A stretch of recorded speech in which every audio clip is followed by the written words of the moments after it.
Our first order of business is to swear in our new member to the board, Mr. Cody Brill, and ask Bill Bittinger to swear in Cody so they can become an official member of the Garrett County Board of Education.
Congratulations, Cody. We're holding today's meeting at Northern Middle School, and there seems to be no public comment, so we'll move forward with our meeting. Under Section 3-305B, the General Provisions Article of Maryland Annotated Code, there is one reason the board will go into closed session this evening: to discuss the appointment, employment, assignment, promotion, discipline, demotion, compensation, removal, resignation, or performance evaluation of appointees, employees, or officials over whom this public body has jurisdiction, any other personnel matter that affects one or more specific individuals. Specifically, the topic for tonight will be 3-305B1, topic including certificated staffing recommendations. The reason this topic will be discussed in closed session instead of open session is as follows. Personnel topic pursuant to 3-305B1 disclosed above will be considered in closed session rather than open session because it includes a discussion of specific employees, which is a confidential employment matter. Hearing that, is there any objection by any board member going into executive session? Hearing none, is there a motion to do so? So moved. Motion by Jason. Second. Seconded by Josh. All those in favor of going into executive session signify by saying aye. Aye. Those opposed, nay. And we are in executive session. I'd like to welcome everyone to the September 12th Board of Education meeting. Thank you for coming out this evening, and we've been on a roll here the last 2 months. We've been doing these meetings in like an hour, so we hope we can stay on a roll tonight. We'll do our very best. With that being said, I would ask that you would please stand for a moment of silence, certainly in remembrance of yesterday, 9/11, one of the more tragic things our nation's ever gone through, and following that moment of silence, I'll ask our student member to lead us in the pledge.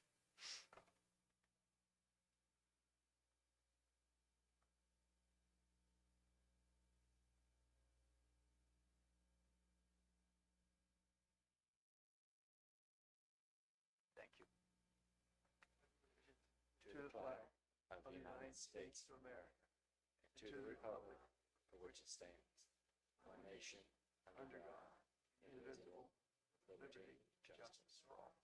Thank you. Take a motion for the approval of the public agenda tonight. So moved. So moved by Jason. Second. Seconded by Rodney. Discussion. Those in favor of the agenda signify by saying aye. Aye. Those opposed, nay. And the agenda is approved. Also take a motion for the approval of the consent agenda. So moved. So moved by Josh. Second. Seconded by Jason. Those in favor of approval of the consent agenda signify by saying aye. Aye. Those opposed, nay. And the consent agenda is approved. The closed session summaries and announcements, as has been our practice the past couple months, you can find on our website. There is a link to each of those so that you can read any of those things that you might have an interest in. Our new business starts with food and nutrition. I think we're probably going to go ahead and do, before we do that, we're going to do a proclamation for the staff that has done a yeoman job this summer. So let me read for you. Scott, if you'll come up.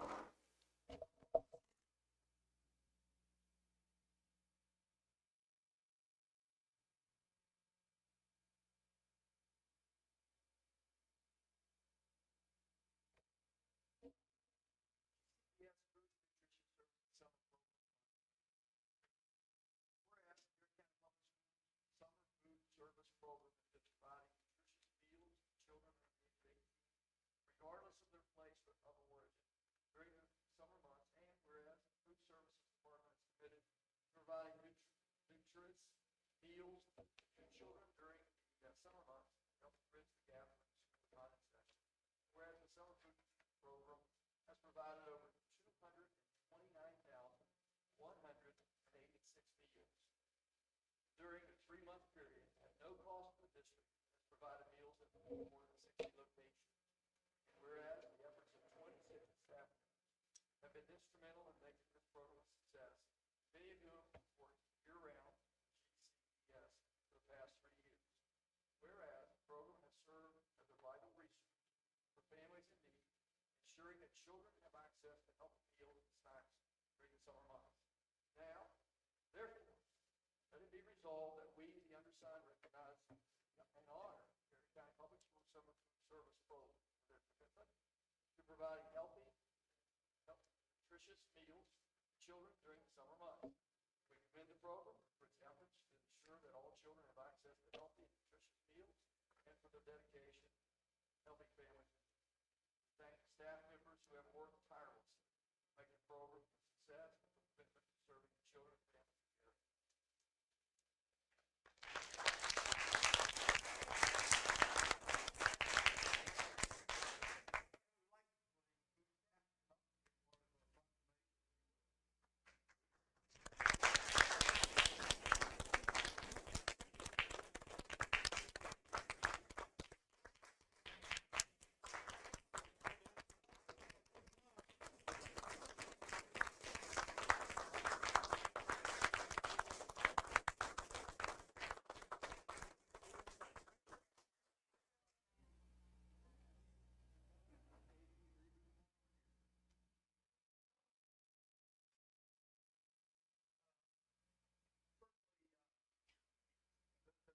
Speak for themselves.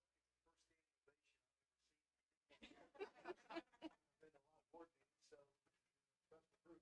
Been a lot of board meetings, so trust the group. Certainly, you've seen the numbers. The numbers are incredible.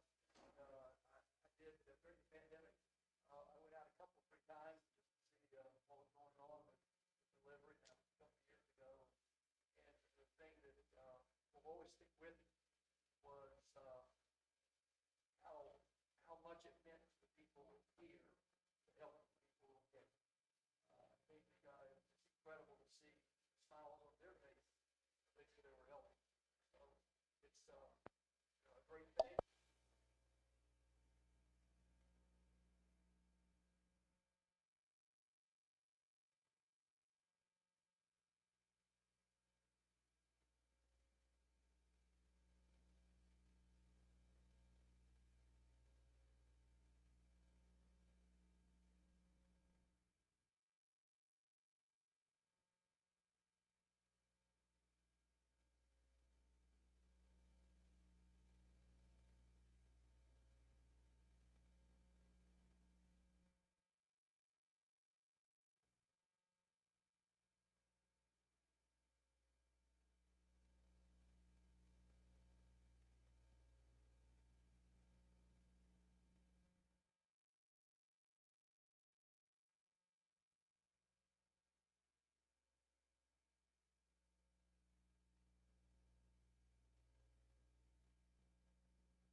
And now, Scott, we will move to the Food and Nutrition Services update, your summer program, and bring us up to date on everything that you've done this summer.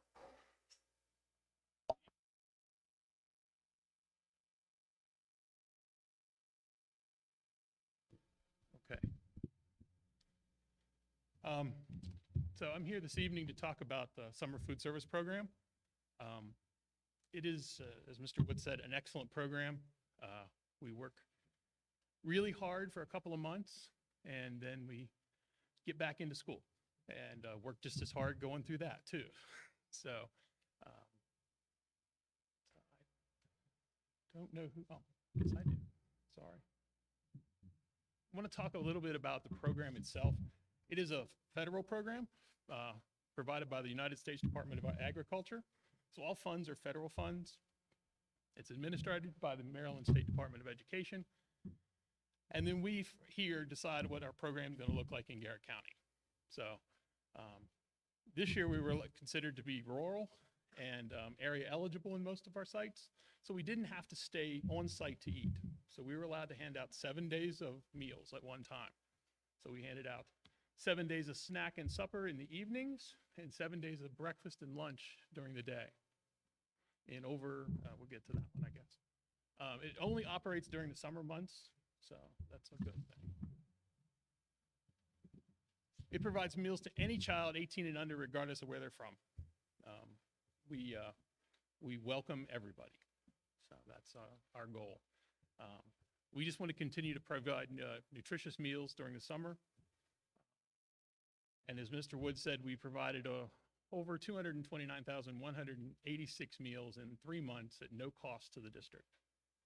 And we were in over 60 different locations every week. So we kept mobile and moving. So it's a little picture of what we've done over the last couple of years. 2019 was our last congregate year, so the kids had to stay on site. So we only did 12,746, and I thought that was an amazing number. I thought, we're not going to top these numbers. Well, the world changed, and we grew, but this year we grew beyond what we expected to grow. We had some growing pains at the beginning of the summer, but we got through those, and everybody worked with us. Everybody was very understanding. I do want to give you the actual number. We came up with a couple of extra sheets we found laying around the office after we calculated. The actual number was 230,562 meals. So not going to shoot a goal to beat that for next summer. But we're going to shoot a goal for trying to be maybe a little more accessible. And if we can beat it, that's what we're going for. I did want to share one other number. In 2010, which is about the year we started doing mobile meals, we only did 3,425 meals our very first summer of doing mobile meals. So we've come a long way. Even to the 12,000 was a long way. This is a list of our staff, the 26 folks that made it happen. Without them, it would not happen. They are an incredible group of people. I can't say enough about them. They come together as a group. They come from different schools, so they don't work together during the school year, and they make it all happen. As I remind people, I didn't get to go out and serve any meals this summer. I got to go out and do a lot of other things, but not serve any meals. These are the people that do it. And they are the ones that were up here and the ones that make a difference. So it's an incredible program. And these are some incredible folks. And I believe I calculated 13 of them have been working for the last 3 years, since March of 20. So they have been working year round while we've been doing summer and school year and even Christmas break 2 years. So this is a great group of people. I did get the chance to go out and take some pictures, and it was actually probably the highlight of my summer, because I didn't have to go out and do any paperwork and didn't have to do any reviews and say, hey, you're not doing this right. It was just a chance to go out and hang out with these folks. And I do want to thank Mrs. Brewer for encouraging me to do that.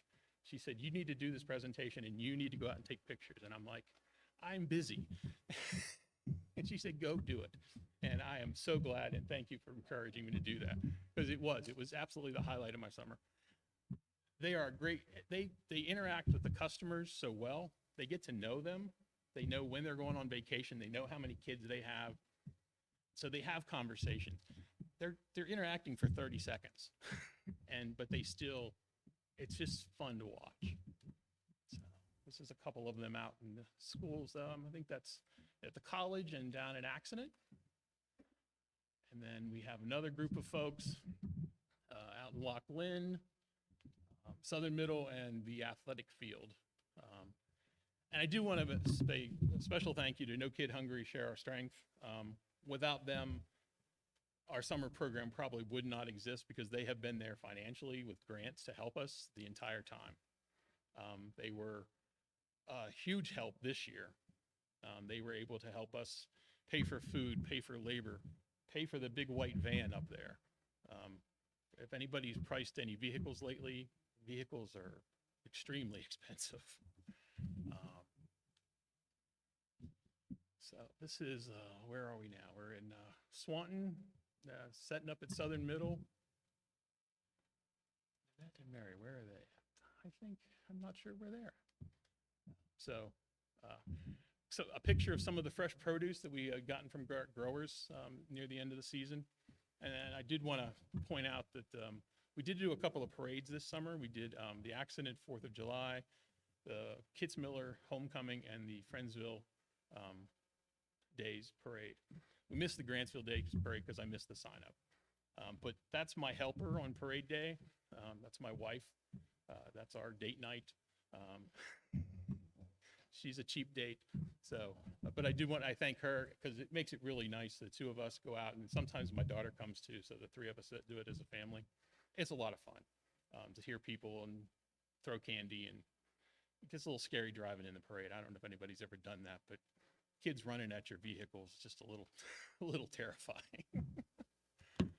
So this is us trying to get a group portrait together.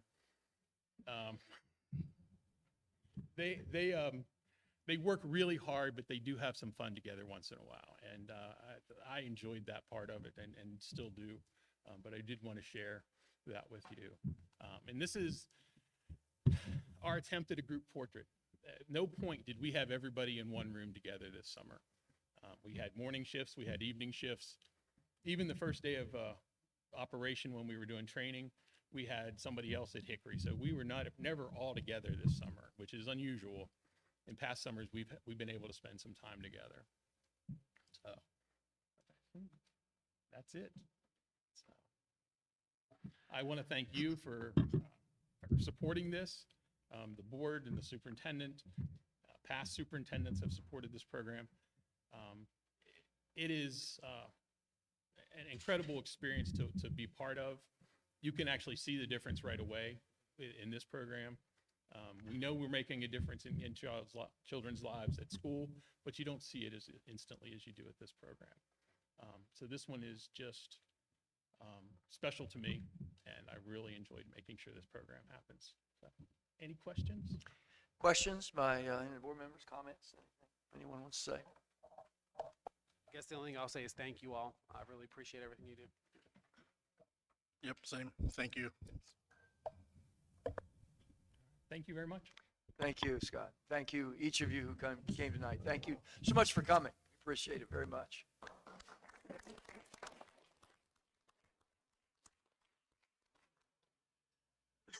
Next will be our virtual learning plan. This is a draft for first read, presented by Dr. Miller. Good evening. So I am here tonight to present our virtual learning plan for school year 23-24. As many of you likely remember, the Maryland State Department of Education is continuing their practice from last year to allow for school systems to repurpose specific days for virtual instructional days. So along with this presentation that's on the screen, which is very brief, you will find in board docs the actual plan that, if approved by the board, will go to MSDE for state superintendent approval. And it's also accompanied with a staff procedures document for review as well that will also give a lot more details than what is in this presentation.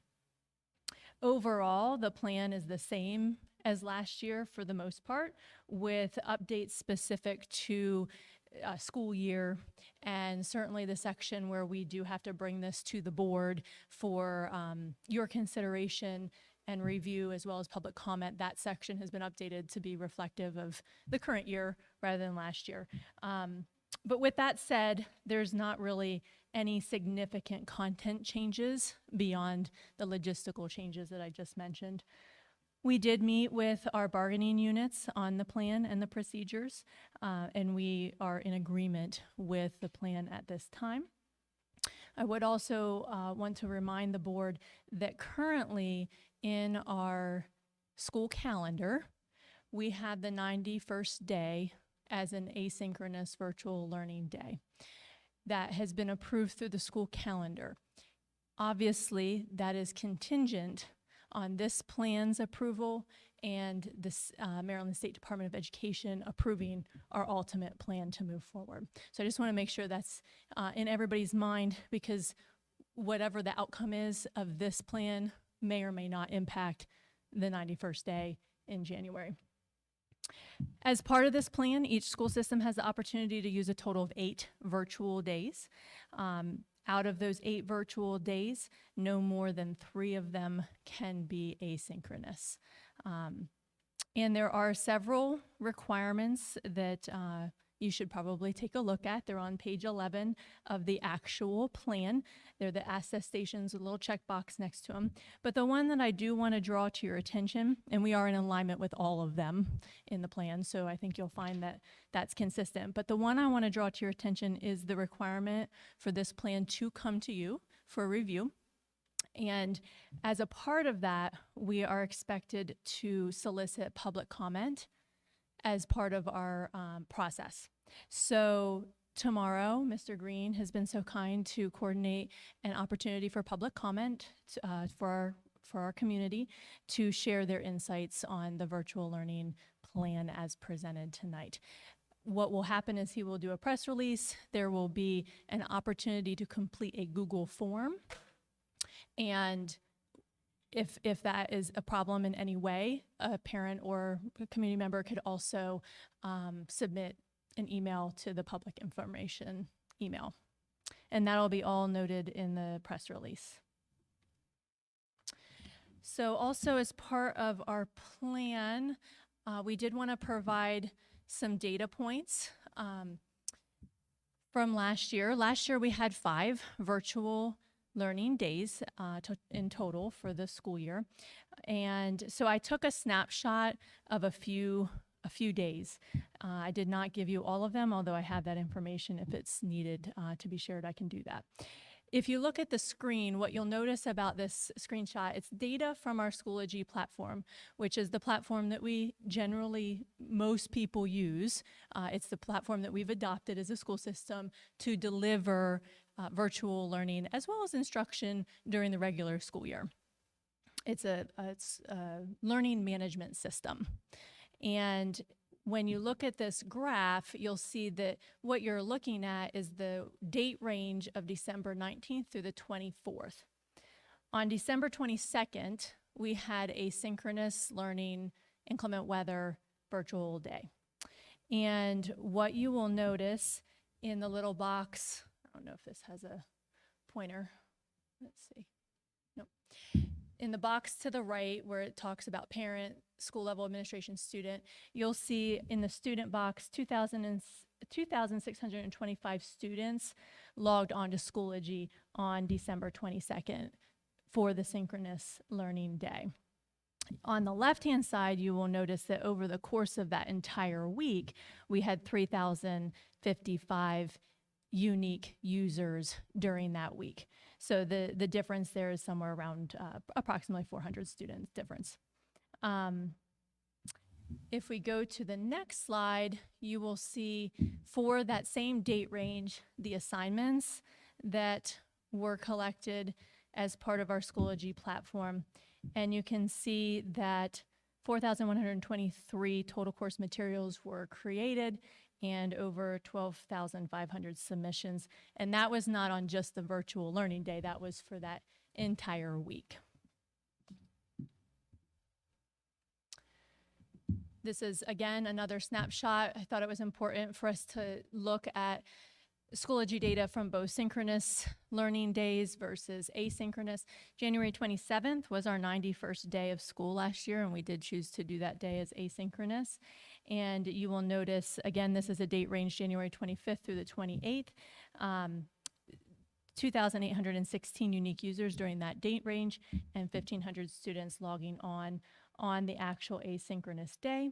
However, I would also note that teachers did have the autonomy to send home paper copies of work for that day, and they knew in advance that that day was coming and were able to prepare appropriately for that. So with that, I will entertain any questions from the board. Again, this is a first read, so we will put it out for public comment after tonight, and then the board would be voting on this in October. Questions? Anyone? It'll be interesting to see the public comment. You know, I think that'll be very helpful to us as to how the public feels about virtual days and the validity of those days. Yes, Okay. Thank you so much. you're welcome.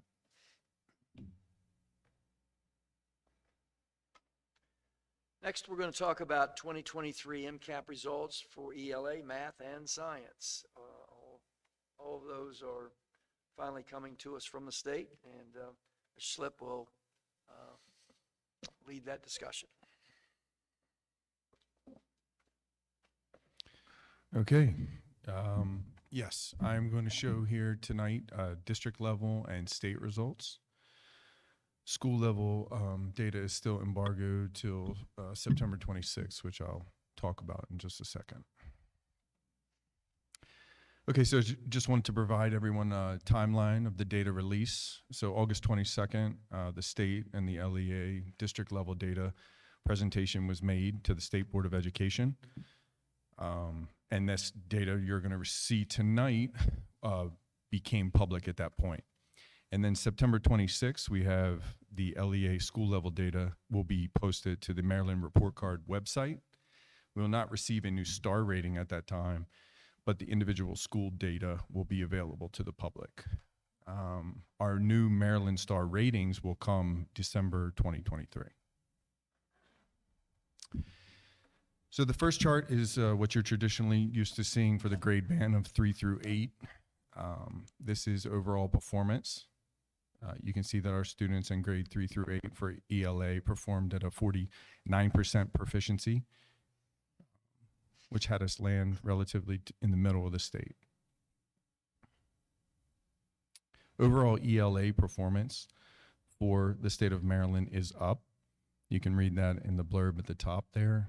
Statewide, 47% of students are proficient in ELA. The low was 25, the high was 68, right? But 23 of the 24 districts improved their overall performance as compared to the years during the pandemic. ELA 10 assessments, our proficiency rate in Garrett County Public Schools was 64%, which obviously puts us into the top 10 there. The performance for that is actually higher than a 2019 performance. So again, improvements in ELA 10 across the state with 18 districts performing better than the years during the pandemic. This is trend data, which shows obviously what I spoke about just kind of briefly in the previous slides, that performance at each individual grade level actually is outshining performance from the previous 2 years. So, and that is a statewide data at this point. So ELA is no longer in a recovery. In a lot of ways, it has exceeded pre-pandemic performance. Here's an individual breakdown of Garrett County Public Schools by grade level. And I want to point out the box, the blue box that surrounds those proficiency rates, because those are actually historical highs for our district going all the way back to 2016. So if we look at grade 3, the proficiency rate was 50%, Maryland was 48. I'm not going to read the entire chart to you, but any proficiency rate in a blue box is a historical high for us going back to 2016. So I want to point out at the bottom that I included the breakdown by performance level. The proficiency rate is to the far right column. Level 4 is a distinguished learner. Level 3 is a proficient learner. Level 2 is a developing, and level 1 is a beginning learner. You can see in each of our grade bands that we are holding less than 10% in that level 1 proficiency, which means a majority of our students are out of that beginning learner phase, which is a heck of an accomplishment, you know, that at every grade band, we are in single digits. So overall, really positive performance in ELA for Garrett County Public Schools.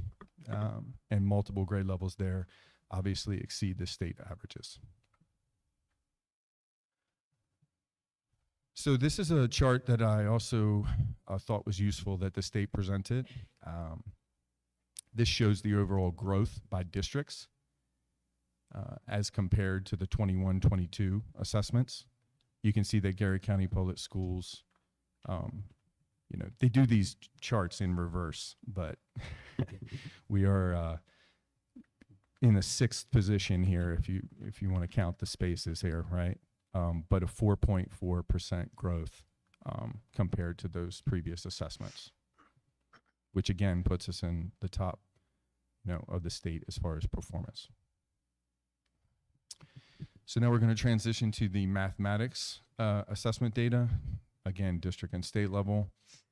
Just right out of the gate, you are not going to see numbers that look like the ELA performance, but you're also going to see that across the state. Math has not recovered, and I think that is a message that has been delivered through multiple media outlets since this information was posted. Our grade 3 through 8 performance is sitting at 29% as a district. I will point out that that is 1% better than where we were in 2019, but we weren't so focused maybe and looking at the numbers as closely back then as we are now exiting the pandemic. That puts us in a 10th position in the state. Our Algebra 1 assessment data is sitting in a statistical tie for second in the state at 27% proficiency. Again, not something to, you don't want to celebrate these numbers for performance-wise, but obviously we are outpacing the state in our recovery effort in mathematics. This is the mathematic trend data, very similar to the slide for ELA, and you can see it runs pretty much in reverse to the ELA results that were posted. 2019 performance continues to outpace across the state, and obviously we are higher than several of those state averages, which you'll see in the next slide. So the same thing is true for this slide. We are going to box those percentages which are historical highs for us. So in mathematics, so we have a historical high in 3 and 4 and 8. I have put a yellow circle around the 3 through 5 and the 3 through 8 bands because those are higher performance, overall proficiency performance than 2019 for us as a district.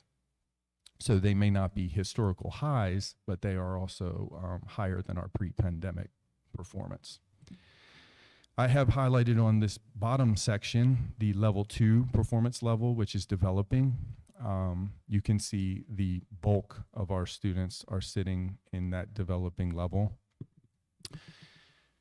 To score a level 2 developing, you are sitting at a 725 to a 749 on that assessment.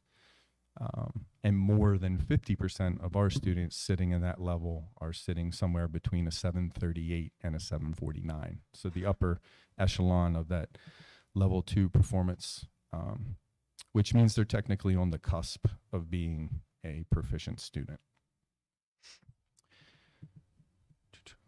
So this is the growth. And again, we are at the upper end of the state performance here, only 2.9% difference, but again, moving forward, you can see all the other districts around us pretty relative to our performance, except for Worcester, Mr. Woods, which I'm sure you're going to point out to me. Correct. Science grade 5, we are sitting, and science grade 5 actually outperforms grade 8, which you'll see in these slides, and the state, that's around the state. Our 5th graders were 41% proficiency, good for a 10th position in the state. Our grade 8 was a 31.7, again in a 10th position in the state. And again, grade 8 overall around the state was a little bit lower compared to previous assessments. 23 of the LEAs experienced a decrease compared to the previous year's data set. I wanted to use this just to show our percentage, because they use these charts for growth over time, right? Comparison for 2019 for state averages. These are state averages. This is, and then I added our current GCPS. So you can see that our grade 5 certainly outpaces the last 3 years, or last 3 data sets, excuse me, for grade 5 performance. And then our grade 8 outperforms the current state average, but falls short of 22 and 2019. These are district AP results that we wanted to share because it's been a while since we shared those. There are a couple individual assessments here where the total number of exams or the scores have been blocked out. That's because they are less than 10 students took those assessments, and we just want to make sure that we protect their identity when we're sharing this data publicly. But you can see the passing percentage in the far right column, and then we did include the total number of assessments for each of the districts that we could report, or each of the assessments that we could report on. You'll see that the 60% overall matches pre-pandemic performance. And again, this is district-wide AP results.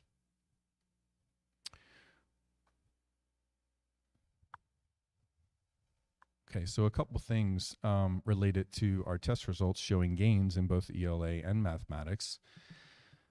You have heard over the last several years about the strong diagnostic tools that we have put in place, the additional intervention strategies, consistency for teachers. I want to speak to that as far as the professional development that we've been able to offer, and also year over year of our curricular resources.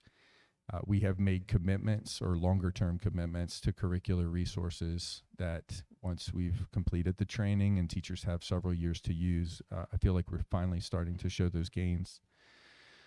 We did some PLC, professional learning community training this summer, which will continue into next summer. That has been held not only with administrators in all of our buildings, but they're going to take that back to their staff. And we've actually had strategic staff included in that as well. Coaching training for more teachers has been happening in all content areas. Content training in ELA and math. Obviously, you've heard about the LETTERS program, and I want to commend my colleague, Ms. Candy Most, for her outstanding, rollout of that program.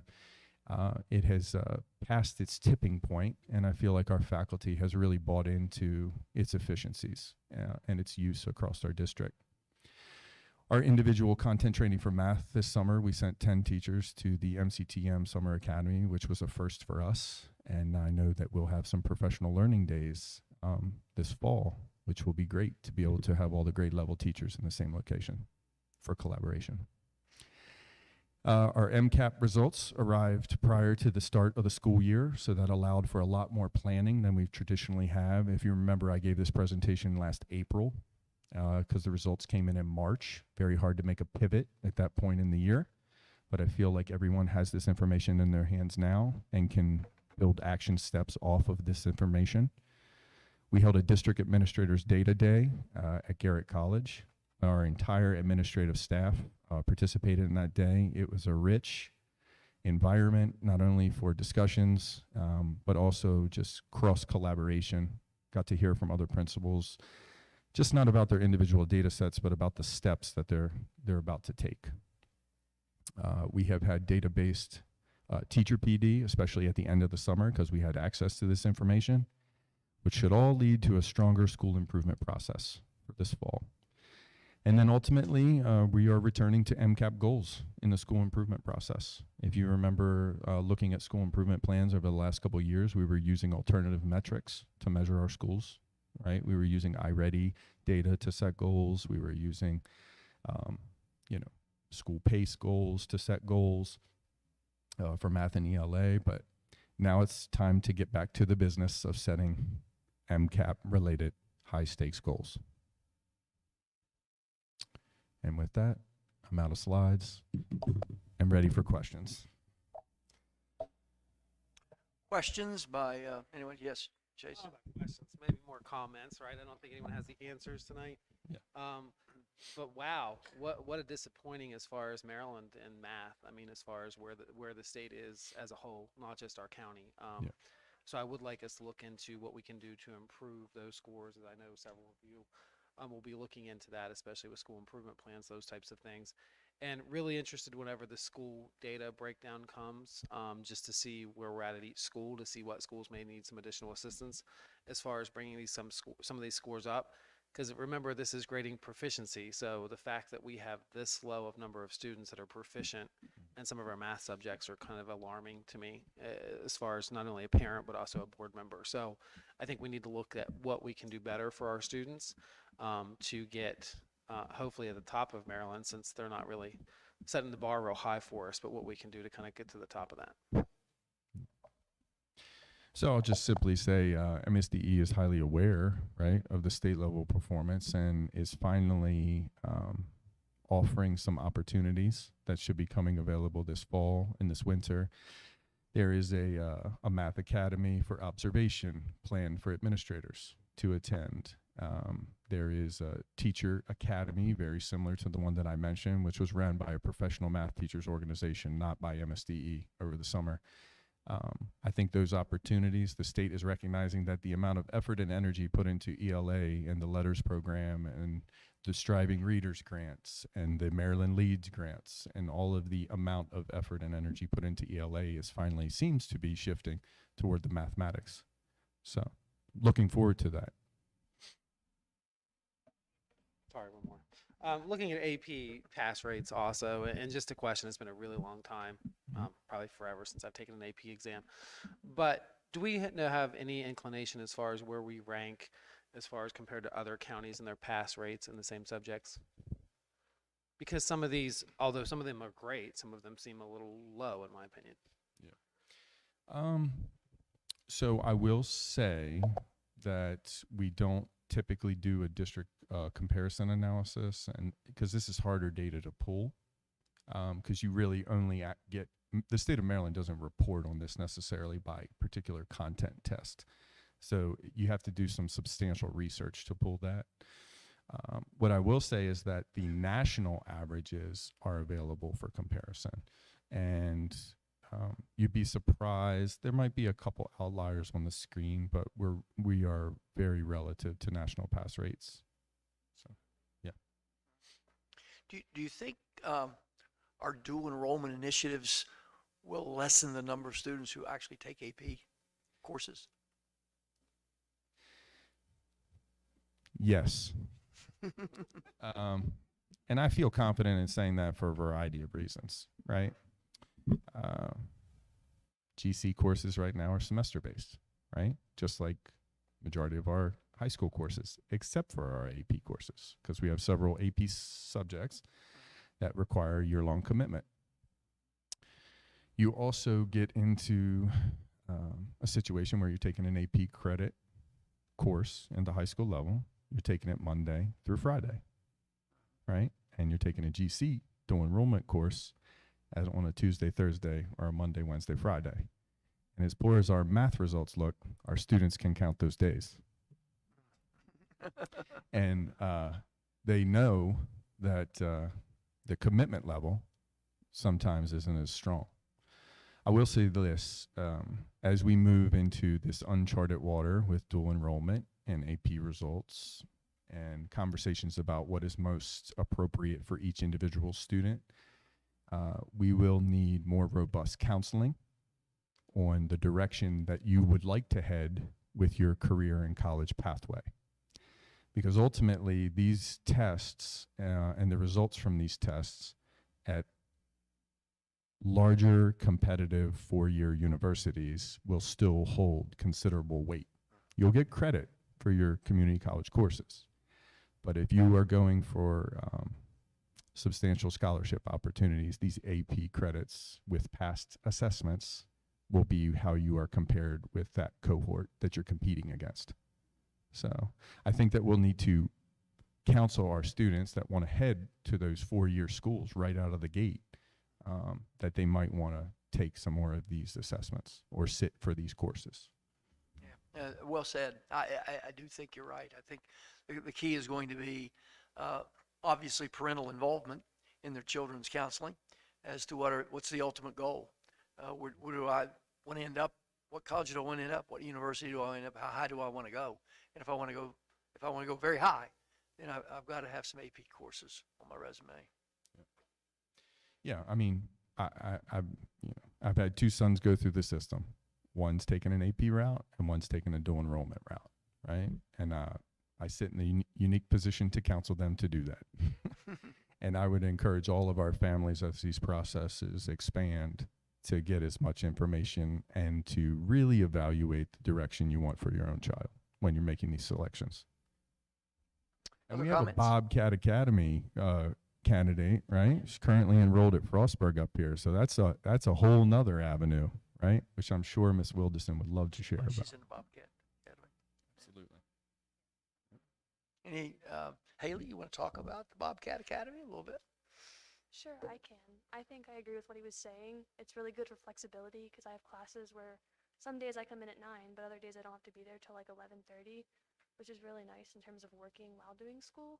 But I do think doing those AP courses is really important because before I did the dual enrollment, I did 4 APs. So I think getting that credit's also important. And in terms of as we go forward, if there's more dual enrollment than AP for our honors diploma, I know you're required to take 2 APs. But if you have less students taking those APs than you do dual enrollment, how do those requirements change is something I'm concerned about. Because I know some people who don't want to take APs, or maybe it's not necessarily in a subject they would excel in, so they don't want that because it weighs their GPA more. So That's a very good suggestion. All right. You should bring her back for a full presentation. Any comments? Anyone else? Questions? Yes, Cody. Is there any kind of feedback as far as the state when it comes to math scores? Are we all facing similar challenges? I mean, obviously they're unsatisfactory almost statewide. So is there what's kind of being said? It depends on who you speak to, right? Because everyone has their own local challenges that they're facing. As far as our data looks, I'll say there is more growth in our pipeline, right? Because we have that historical high at grade 3 and at 4. So those are in our feeder system right now. Our middle school performance traditionally outpaces the rest of the state because they start having students sitting in Algebra 1 in 6th, 7th, and 8th grade, which would be their upper level students. But the Algebra 1 performance is not necessarily showing that that is a smart decision right now. Those students obviously did not recover from the pandemic or that Algebra 1 assessment because that's the highest level students at each of those grade levels. So that tells you right there that there are gaps to fill everywhere, even in your honors collection. So. Is the idea that maybe mathematics as a skill field builds more, and it does, if there's any kind of lost, with COVID or coming back to school, is that kind of the greater challenge that we're facing? Yes, a lot of the concepts aren't as spiraled as you will find in ELA, right? Those skills and concepts just build year after year, year after year. New topics are consistently introduced in mathematics at each grade level, and it's hard to pinpoint a particular grade level and say, well, this one lost more than the next, right? If you lost, you lost. And it's those gaps that we're attempting to fill right now. And we are strategically targeting things. I mean, again, we're at the top end of all of these charts, right? So with, quite frankly, a limited set of resources in the math department, right? We have 2 people, right? And we collaborate with all the teachers and the administrators, but I feel like we held our own and we know some things that we need to continue to work on. But yeah, very good points. And each district will tell you a different set of challenges that they're working toward,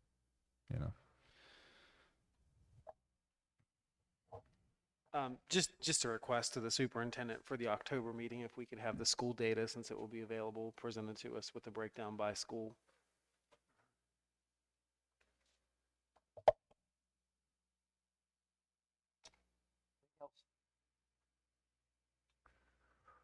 Well, we certainly appreciate the presentation, especially since you're doing a dual job for us now as the assistant principal at the high school and continuing in this position. So thank you very much for accepting both responsibilities.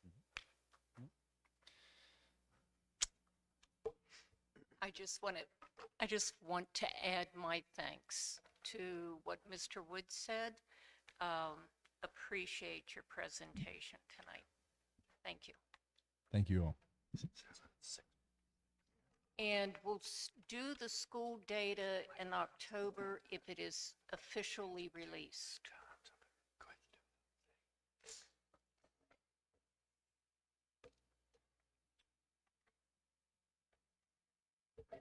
As it's about 2 minutes till 7, we're going to go ahead and go to public comment for those individuals that came specifically for that. Garrett County Board of Education is pleased to receive comments and ideas from our public pertaining to the policies, procedures, and/or practices of the school system. We ask that comments be limited to a maximum time of 3 minutes per individual unless otherwise considered by the board president. There will be no discussion or action taken at the meeting, but may be considered at a future meeting. Issues that are specific to individual employees, and let me reiterate that, specific to individual employees, should be referred to the immediate supervisors for appropriate consideration and review. Rude, slanderous, or threatening remarks or other behavior that is disruptive or interferes with the order of the meeting is not permitted. And we have 2 people who have signed up to speak tonight, and we certainly appreciate you coming to do that. Jonathan Yoder is going to talk about Swan Meadow enrollment.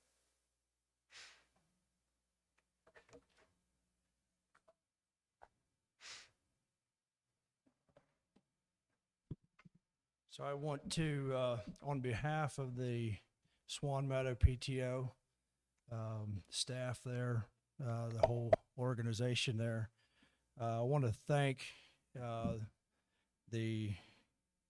board and especially Dr. McCartney for working with us. We had an open house. We had a push for enrollment. We were down to down somewhere around 30 students, the ones that we knew we were going to lose from last year. And we are now up to 51. Most of those are from homeschool settings. So we feel like we have,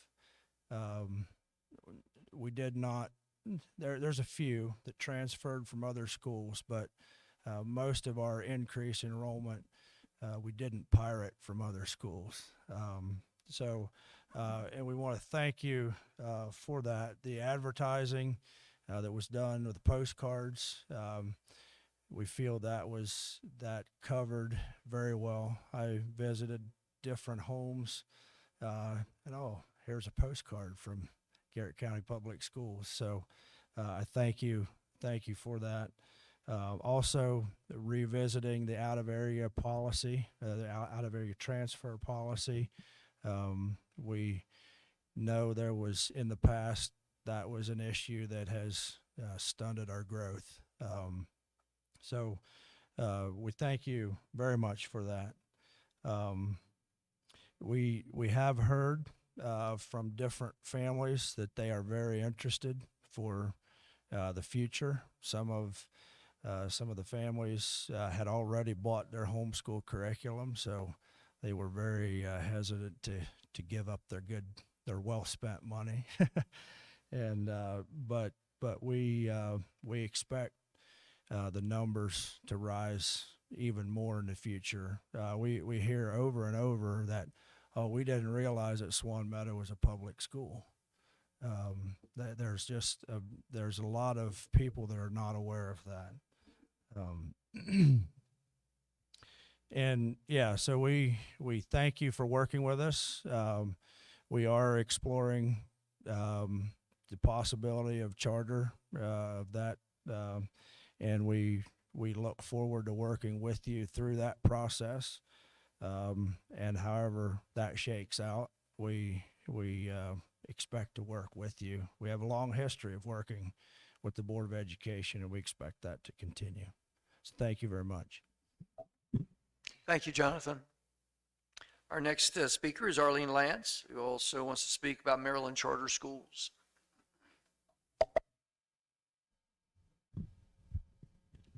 Hi, I'm Arlene Lance, a retired teacher of this grade system, and honored to be the current president of the Swan Meadow Heritage Charter School Board of Directors. On behalf of the directors, we'd also like to thank you for your support for all our community schools. We appreciate this time to explore conversion charter school opportunities. We want to share a few basics about charter schools that we have learned in this process. A Maryland charter school is a public school under the supervision of the local Board of Education and the Board of Directors. There is no cost to attend a Maryland charter school. The charter schools are open to all students. The charter school is held accountable to state and national educational standards. Charter schools provide additional opportunities for parents and community involvement, and we are really excited that we've enrolled approximately 20 homeschool students and hoping for more. Teachers and staff remain certified GCPS employees and are paid with the per pupil allotments that still come to the Board of Ed. The charter school will commit to paying for curriculum, maintenance, and utilities to help share the cost of keeping our community school open. As a retired teacher of Swan Meadow, I'm excited to be working with this dedicated community to continue excellent educational opportunities and maintain the Pleasant Valley heritage that has existed in this community since 1890. We are looking forward to working closely with you to make this conversion charter school a reality. Thank you for your time. Thank you, Arlene. That concludes those who have signed up to speak this evening. Thank you both for sharing your thoughts and ideas. Our next presentation is Construction Management Services at Risk for Southern Elementary School Renovation Project Award, and this is an action item tonight. The presentation by Mr. Wizlowski. Okay, good evening. I'm here tonight to request the award for the construction management service for Southern Elementary School. I provided within your packet the scope of work that was in the RFP, along with the recommendation, along with the highly recommended Shockey Group and some of their resume work. The schedule would start, if awarded tonight, next week, and complete throughout the project through August of 2026. The procurement was done following the board's policies with RFP 2024-02. We did receive 2 interests, but one bid from Shockey.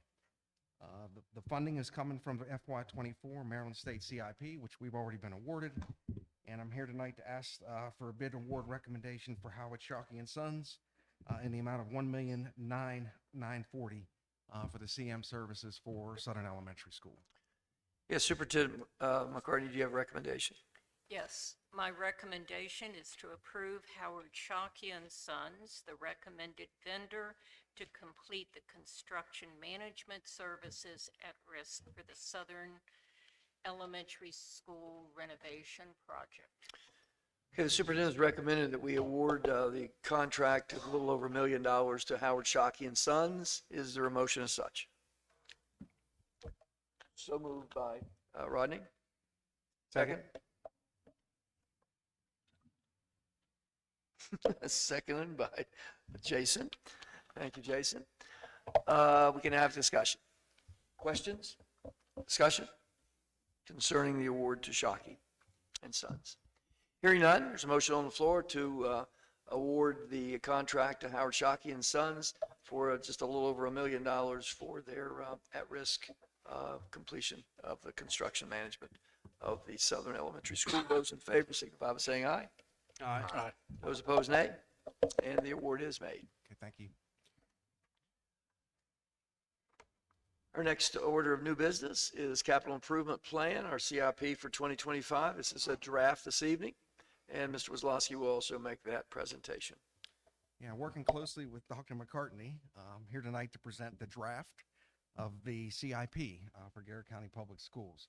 I did provide a memo to showing some of the changes for easier to follow. I'll point out a few of the highlights.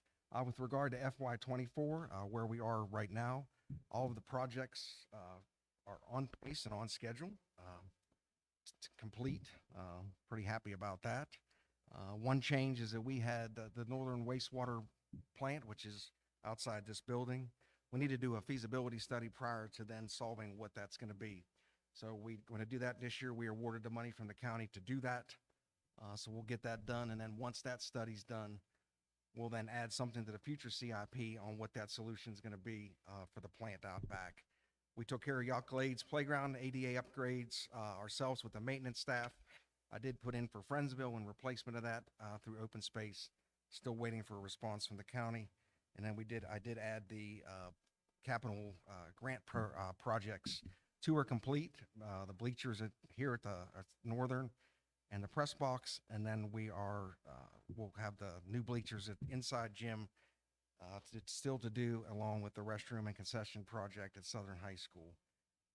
In FY25, as part of the Healthy School submission last year, we submitted both partial roof replacements at Northern and Southern High. As you remember, at the time of that application, we were going through a lot of grade banding discussions and all that stuff. So at that time, we didn't want to miss out on any funding. So we kind of felt at that time to apply for the high school roofs, knowing that those are our 2 anchor schools, and we needed to have, and those projects will be eligible. So we did get those awarded, and we got the funding. So that's why they were moved into FY25. And then also looking at the timeline of the Southern Elementary School, Friendsville renovation, to at least start that feasibility study to kind of wrap our head around what that's going to look like. That was moved up a year, at least so we have a basis, because we're also doing Crellin this year as part of the FY24. So we'll have both feasibility studies done so we can kind of then look forward to what our next renovation would be. In FY26, we kind of moved accident back as part of just still trying to determine where we're going to go, along with some of the Route 40 things. And we added the Yacht Glades parking lot, which we received funding for the county as a budget change.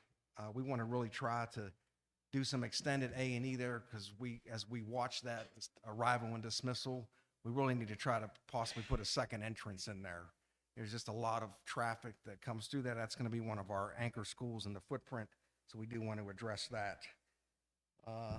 That moved Hickory Roof down a little bit as part of the CIP. And then as we go into the out years, the demolition of Broadford will be part of the project. I think before I had that listed as an item that we'd have to ask the county for. That'll be rolled into the actual project. The split to be determined in terms of what's eligible with that, with the IAC, is we're still working through that. And then as we go into the out years, again, we've talked about looking at things at Crellin, a possible renovation and replacement, Friendsville, and then at some point we need to address Northern High School for limited renovations, as we're doing at Southern High, starting here in the fall. And then we're going to then, as we go into FY30, which is still a long way away, we need to start looking at the roof on this building, believe it or not, as part of that. So working with Dr. McCartney, that's kind of how we adjusted the projects. I don't have all the monetary numbers updated yet. I'll have that for the final version. But I think the focus tonight is just to kind of look at the order and kind of where we're going to go in the years to support the CIP. Okay? So that's any questions about the CIP? I think there are some questions. Jason, you want to start? I guess, and Rich, I don't expect an answer from you specifically tonight, but I guess what I question is, we have Friendsville on there, we have Route 40 on there, even accident, right? And there's still a lot of decisions I think that probably need to be reviewed for the northern end. Yes. At this point. So I don't know how we can look at a CIP knowing that it can change, but knowing where we're going in the future. Right. And I don't think that's clear at this point for me as a board member.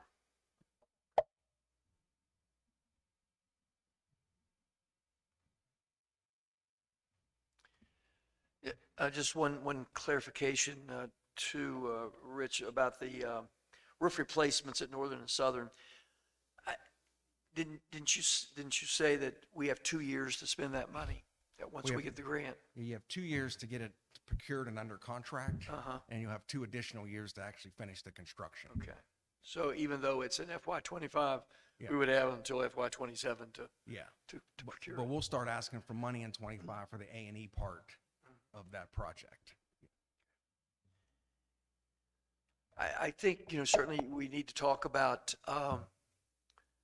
the 95-5 split possibilities so that anybody who is listening and the folks that are here can understand how a school, that community schools can get extra funding, at least as far as we know, that funding is going to be available to us. So Mhm. I want to talk about that a little bit.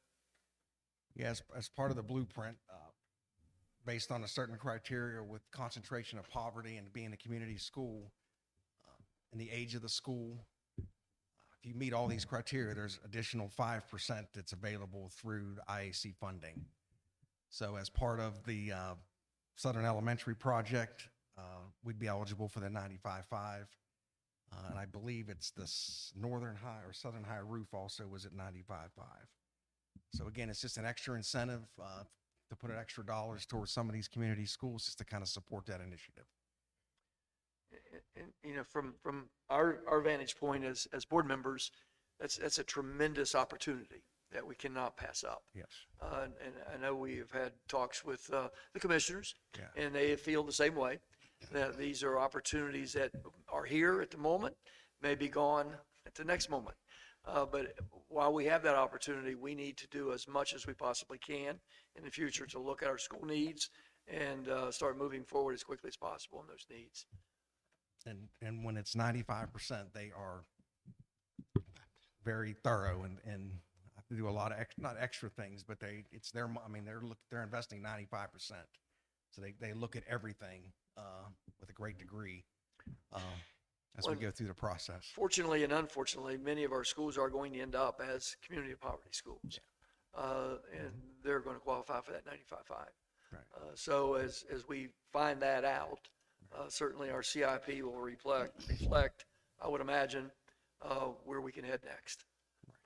And as a note for the public, as part of the legislation we just received, that our next 2 fiscal years will be 89-11 as we go forward from the 90-10 that we currently are. Which is still a heck of a lot better than 50-50. Yes. Other questions, comments? Anyone? I agree, Tom. I think we have to move forward with these projects as quick as we can to at least get the funding in place. Whether we do them or not, some of them are down the road a little bit, Yeah. so that we could change our mind. But it's really important that we get this funding while we can, Yes. because we don't know how it could slip back to 50-50. Absolutely. So we got to take advantage of that. I would, excuse me, just want to add my thanks to Rich for working through a very complicated process. It is a very aggressive CIP, and board members just cited why it should be as aggressive as it is. The time is now for us to move forward in our support of our community schools. And we're very lucky that the blueprint is supporting us in that regard. Yes.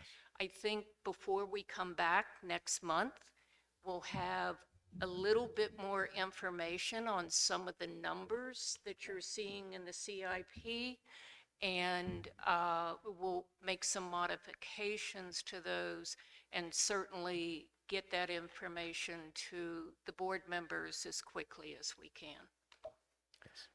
With those additional figures, can we also have the anticipated or projected enrollment numbers for each of those schools that have in the capital improvement plan? Yes, Thanks. we'll have both of those for you. Sorry, one more thing. Can we also have, Mrs. Schweitzer, maybe a 5-year look at, I don't care whether you call it a funding shortage or a funding cliff, but what we know ultimately is going to happen with those numbers as well?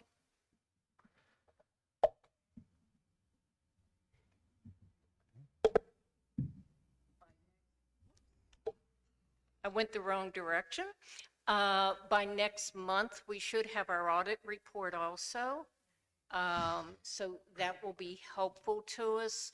And with our enrollment, as we're finalizing our enrollment, Mrs. Schweitzer will be able to more clearly project our funding for the coming year.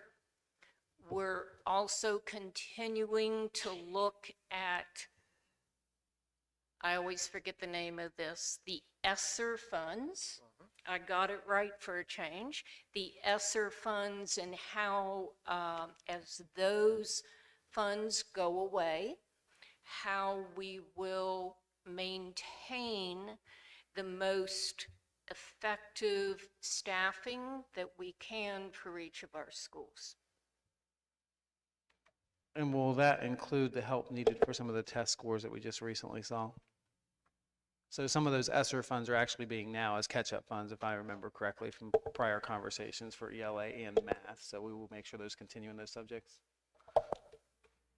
Yes.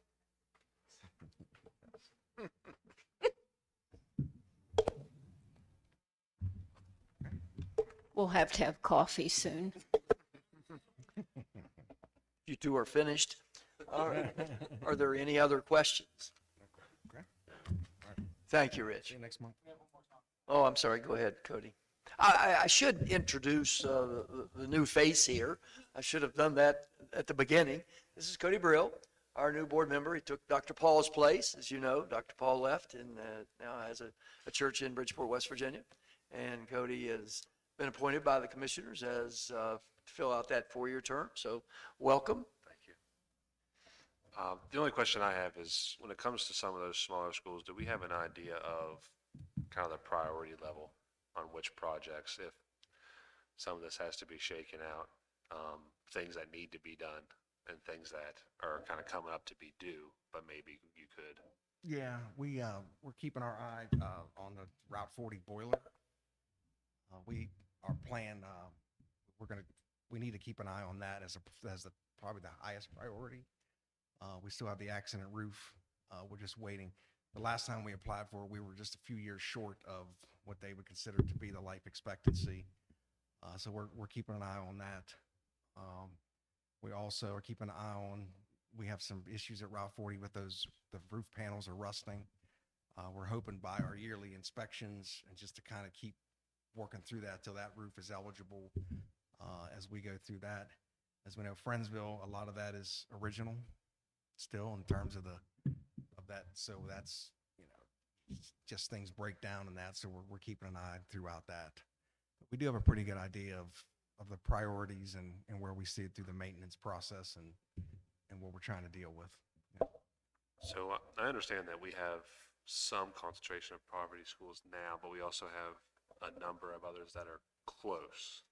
So what kind of consideration are we giving to those schools that are coming up on being eligible for concentration of poverty? Would that put them in the other category as far as the funding percentage? I can't say that I've looked at that all the way through yet in terms of what's becoming eligible. Yeah. Is it the same percentage as far as like the state funding program for concentration of poverty? Is that the same percentage they use for school construction? That is our 95.5 that we're referring to. Yeah. Those schools, we are being told will be eligible for 95.5, and we'll ask our expert in the back, Schweitzer. Yeah, but you're referring to enrollment figures to be classified Oh, as a okay. concentration I'm of poverty sorry. school. Yeah. But it's the same percentage for school construction as it is. Okay. Yeah.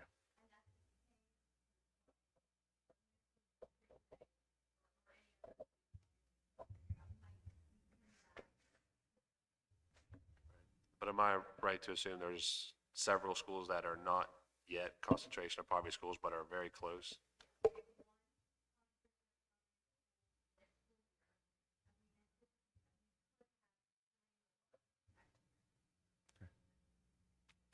And when she says that, Mr. Brill, it's 2 or more next year, but we expect that number to grow.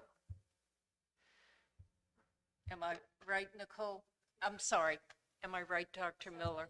We expect two or more schools to become concentration of poverty schools next year. Yes. But through the blueprint, that number would continue to grow. Likely. So the way that's determined is based on our free and reduced meals percentage. And each year that the blueprint has been in play, the percent drops by 5%. It started up in the 80s, and then each year thereafter it drops by 5%. We're at a 55, like we're down at the bottom of the 55%. We won't go less. The state blueprint law does not go below the 55%. We have a number of schools that are on the cusp.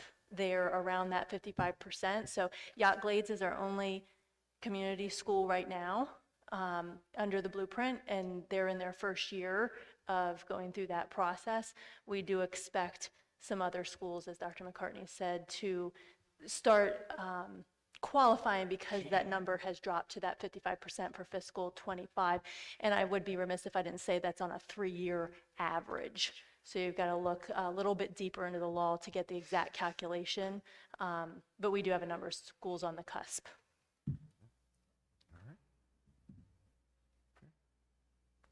Other questions?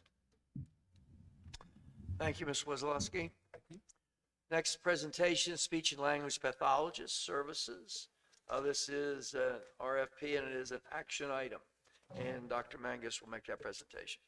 Yeah, good evening. So I am here to make a recommendation for a contract for speech and language therapy.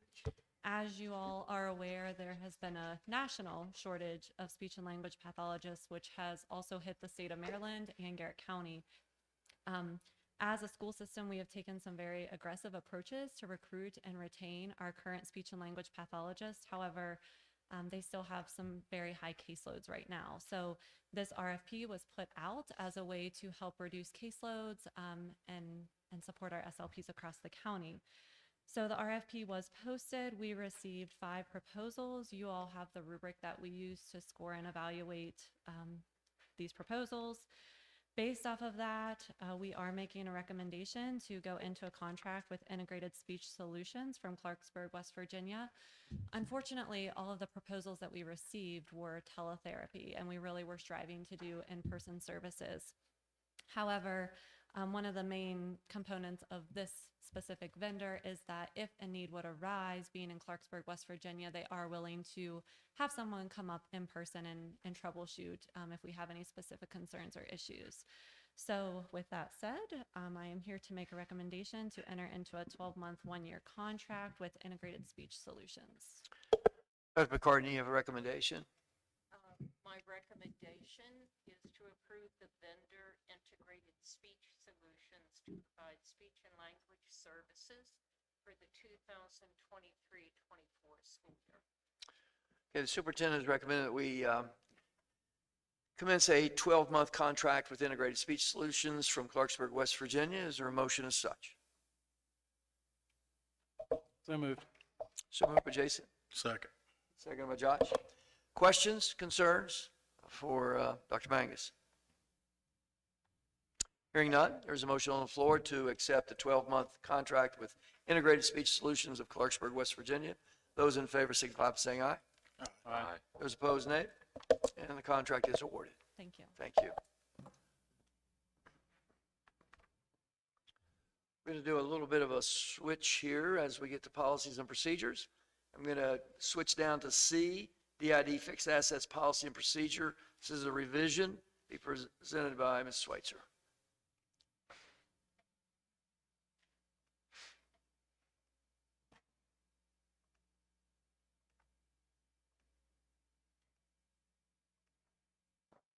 I'm sorry, Ms. Schweitzer, I should have told you ahead of time that I was going to switch you up. As I understand, you have some pressing needs. I've been there and done that as a parent, so. Sure. So.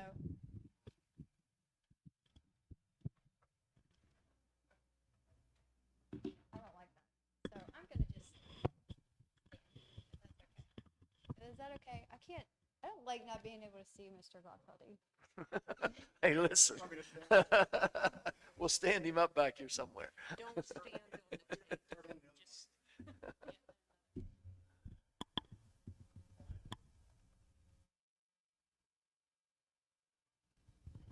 Okay, can you hear me now? Thank you. Okay, so we're going to do fixed assets first. Okay. So we are bringing tonight for our first read DID, fixed assets, the policy, and the procedure.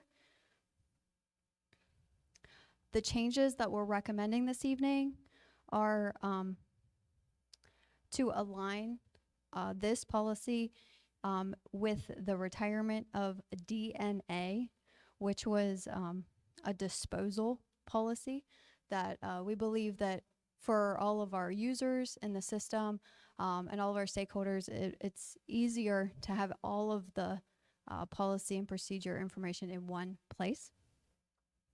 Also, we're aligning the terminology of custodian so that it aligns with terminology that's standard with government accounting, as well as our ERP system. Are there any questions about any of these changes? Questions about either the policy or the procedure? I know both of these went through the Policies and Procedures Committee. And it's just a first read as well. So. Pardon me? It's a first read? It is a first read, yes. But any adjustments were made, I think, through the committee. So if there's any questions, certainly. Okay. We'll hold our questions for next month. We'll move down to procurement policy and procedure, also a revision.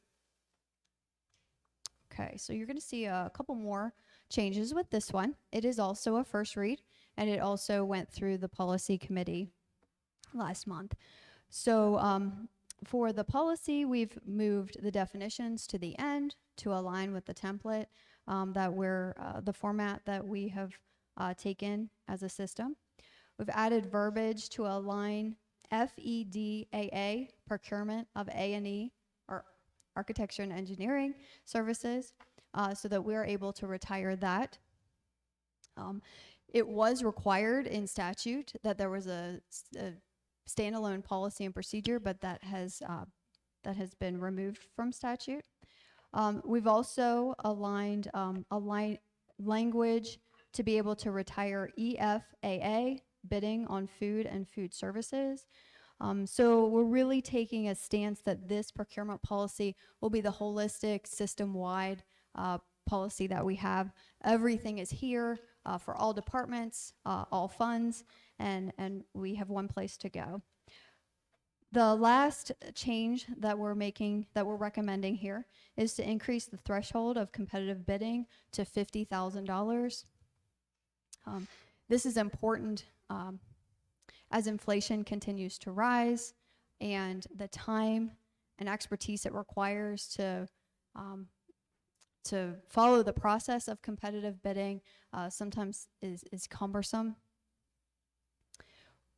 In the procedure, I do want to bring to your attention that on the third page, under procurement categories and competitive bid requirements, we are recommending an increase of our small awards, the category 1, from $7,500 to $10,000 or less, and we are increasing that category 2.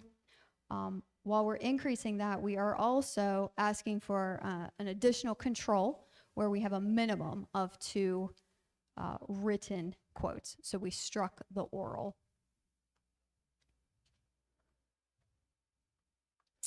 Are there any questions about the policy or procedure for procurement? Questions, anyone, for DJ procurement policy procedure? Okay, so first read, we'll certainly look at that and see if there's anything when we come back in October. Okay, thank you. Thank you.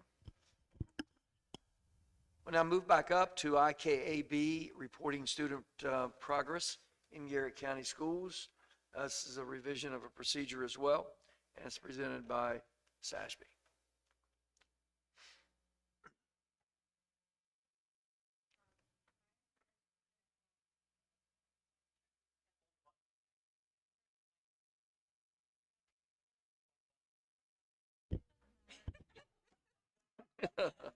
Maybe I'm not. Let's try this again. I could. I could use my teacher voice. All right. So this evening, and mine is short and sweet. So I'm here to present on revisions to IKABB, reporting student progress in Garrett County Public Schools procedures. So we just had one little sentence there. In kindergarten, progress marks for behavior, science, social studies, health. We added English, language arts, and mathematics there, reported during the first 9 weeks. Any questions? Yes. Any questions? Anyone? I don't think there would be any. Okay. Great. We're on a roll. Let's move. IHBHA, Public Charter School Policy and Procedure, presented by Dr. Miller.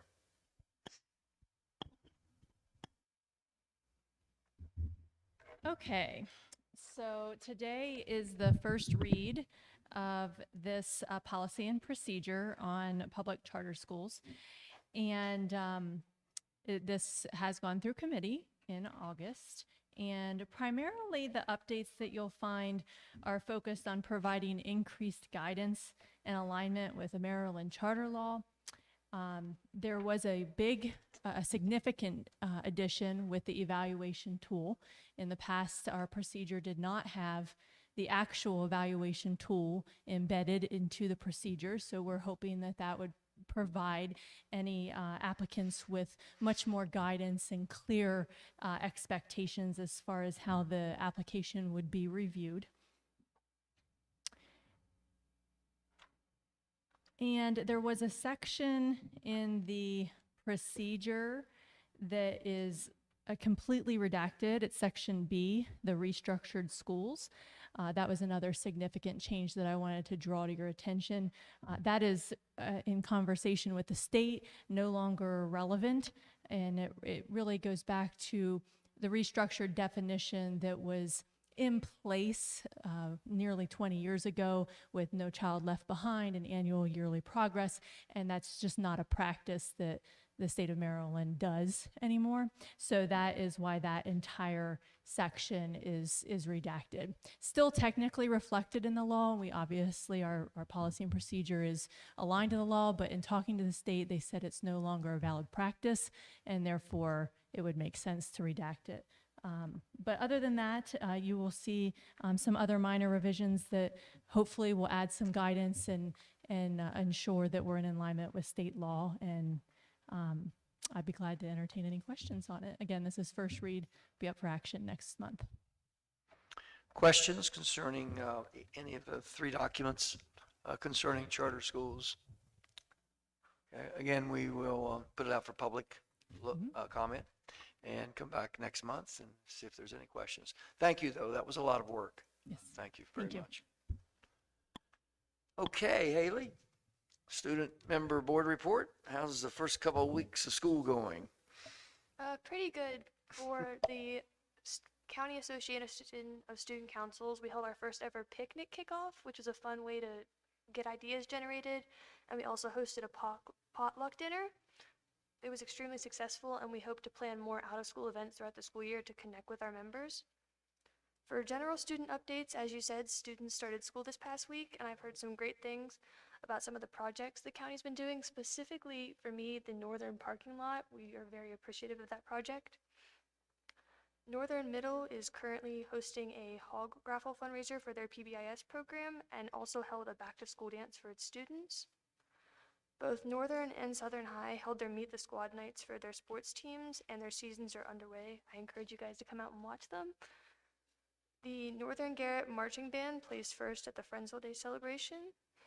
The Southern Middle Students Lightning Track Team competed at Frankfurt, with many of its runners placing, including a first-place girls finish. And also there was a basketball clinic with UMD's basketball players at the college, hosted by both high schools. Any questions or comments for Haley? Okay, thank you, Haley. Board member updates. I did go to the open house at Swan Meadow. I had a great time. Only made one mistake. I ate my dinner before I went.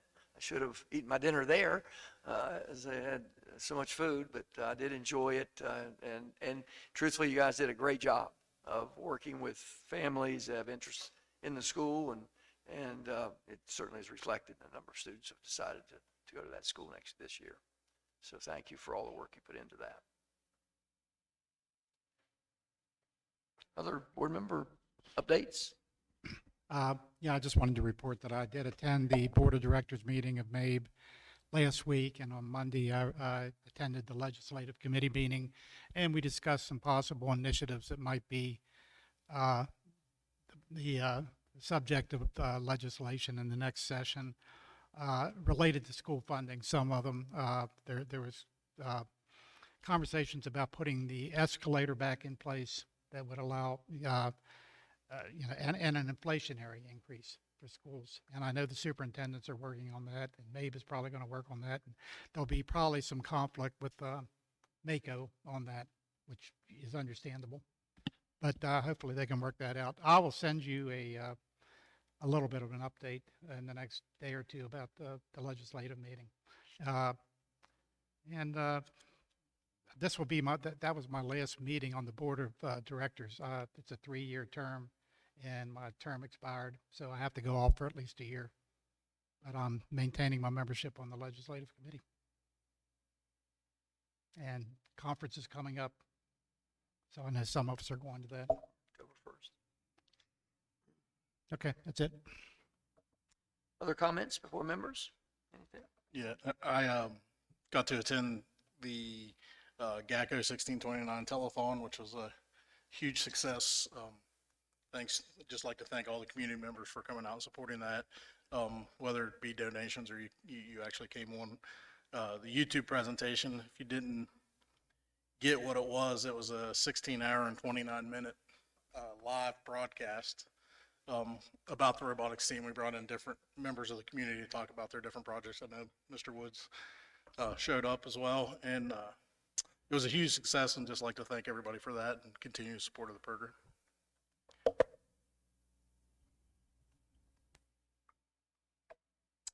Everybody okay? Superintendent McCartney? Thank you. Some of my updates were taken by board members, so thank you very much for that. But I do want to take a minute. It's more of a statement than an update. I want to thank families, students, community members, and employees of the Garrett County Public Schools for a very smooth opening of the 2023-2024 school year. And I believe as parents and community members, as we began this year, there were noticeable changes in staffing throughout the school system. And I just want to ensure everyone that these changes have been made keeping the needs of our students and our instructional programs in the forefront, while being very mindful of the fiscal challenges that we are addressing.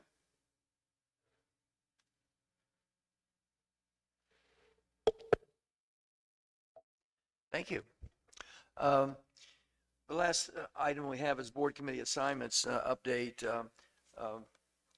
Mr. Real, if you'll look at that, those were Dr. Paul's assignments, and you can look at those and see if you're comfortable with them, not comfortable with them, like to make a switch with somebody, whatever, and just let us know at the next meeting, because we do need to let downstate know what our committee assignments are. Anything else? Anything else before we adjourn? You can take me off the board of directors on this committee assignment. Yes, we'll ask Karen, can you do that on the committee assignments? Take Rodney off the board of directors for MABE. Thank you. Anything else? Okay, I'll take a motion to adjourn.